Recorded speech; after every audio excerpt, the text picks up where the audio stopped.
JMTR News. News that you can use that will not make you snooze. Today, reporting live at JMTR News, me, Marshall Roberson, and Ryan Rocha. Today we're going to talk about the Super Bowl 47. It was an intense game between the AFC champion Baltimore Ravens and the NFC champion San Francisco 49ers to decide the NFL champion for the 2012 season. Yesterday, the game was played at Mercedes-Benz Superdome in New Orleans, Louisiana. This was the 10th Super Bowl to be played in New Orleans, equaling Miami's record of the 10 in an individual city. And now we'll send Tommy for some facts about the game. Hello, I'm Tommy McGuire, reporting on this year's Super Bowl. I'm going to tell you some facts about it. A 30-second commercial in last year's Super Bowl cost $3.8 million. In 1967, a spot only cost $37,500, but that's still a lot of moolah. Beyonce made a record in her halftime show this year. Her performance was the most watched event of the year, although Beyonce was not paid a cent for her show. The NFL's policy is to not pay their performers. With 13 minutes and 22 seconds left in the third quarter, all of the lights went out in the Superdome. The power was out for 34 minutes, leaving fans with no explanation for no football. Also, this was future Hall of Famer Ray Lewis's last game. He announced he would retire after the Super Bowl. Ray Lewis is the only player in National Football League history with at least 40 sacks and 30 interceptions. In his career, he had a total of 2,061 tackles and 41 sacks. Also, he had 31 interceptions.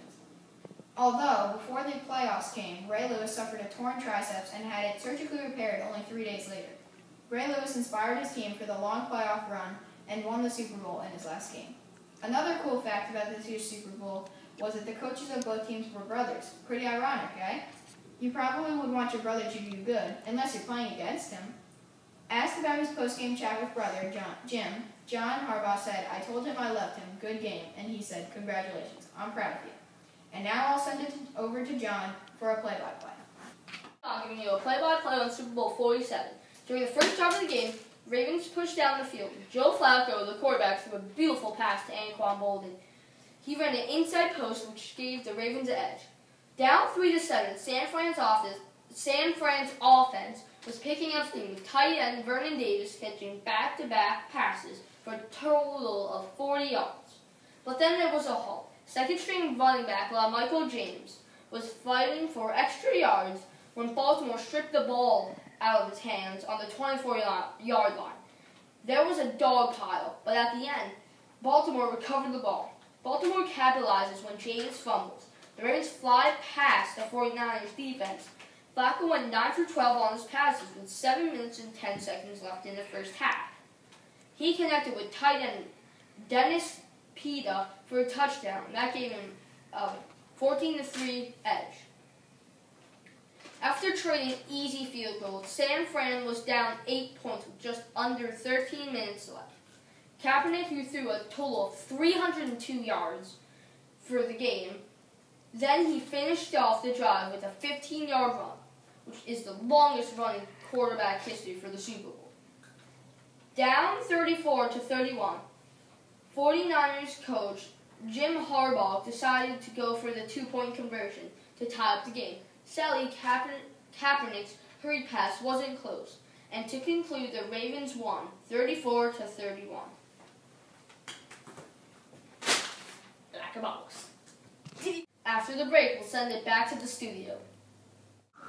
Aren't these pretzels so boring? Yeah, they are! Let's have some potato sticks! Oh my god, Potatoes! They even come with jokes and fun facts! Like, why did the two potatoes go on a date? They found each other appealing! Ha! Ha! Ha! Ha! Ha! get some potato sticks today. Potato sticks! Original! They're yum and delish! Welcome back to JMTR Studios. I'm John Austin, and this is Tommy McGuire. and we are here to introduce you to the NCAA tournament. The first 2 full days of the tournament, the field of 64 teams is paired to 32. In the next 2 days, the field is trimmed to 16, the Sweet 16 as it's often called. These final 16 teams take a 4-day break before resuming play on next Thursday. The Sweet 16 teams battle off and then become the Elite Eight. Then the semifinals come. These teams comprise the tournament's final 4. Winners from the 2 games play in the championship for an exciting game. And now we'll send it to Ryan to teach you about Kevin Ware and the brackets. Hi, I'm Ryan. I'm going to be talking about Kevin Ware's injury in the brackets. In Louisville's Elite Eight game, their star freshman, Kevin Ware, got into a horrific injury. He jumped up to block Duke's Tyler Thornton's 3-point shot. When he landed, he broke his tibia. After his injury, the doctors came out with a stretcher to help Kevin off the court. He then stated to his whole team, "Just win the game. I'm okay. Just win the game." So Louisville went out and not only beat Duke, but won the whole NCAA tournament, giving Kevin Ware exactly what he asked for. Now I'm going to talk about the brackets. 8.15 million brackets were submitted to ESPN.com alone. Just 47 got all Final Four teams correct. And fewer than 40,000 even had 3 out of the 4.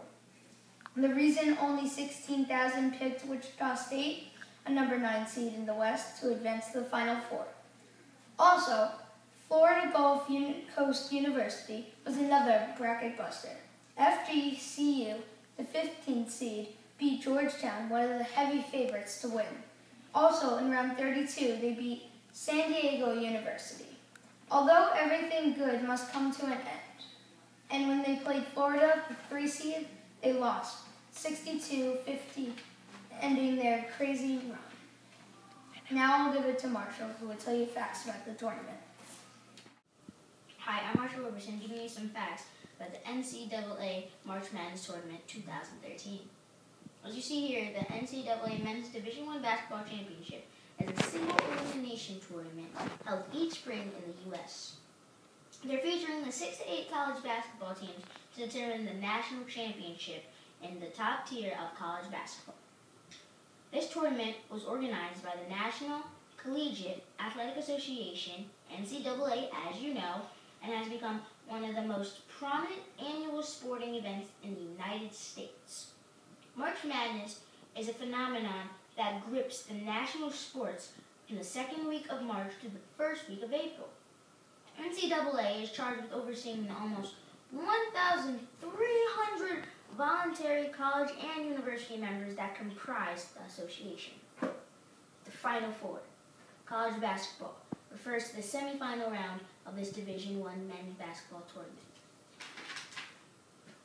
In this round, there are 4 teams left and 2 games are played to determine which teams will head to the finals. Back to you, Tommy, in the studio.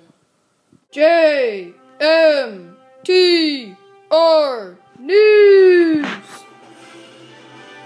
News that you can use that will not make you snooze!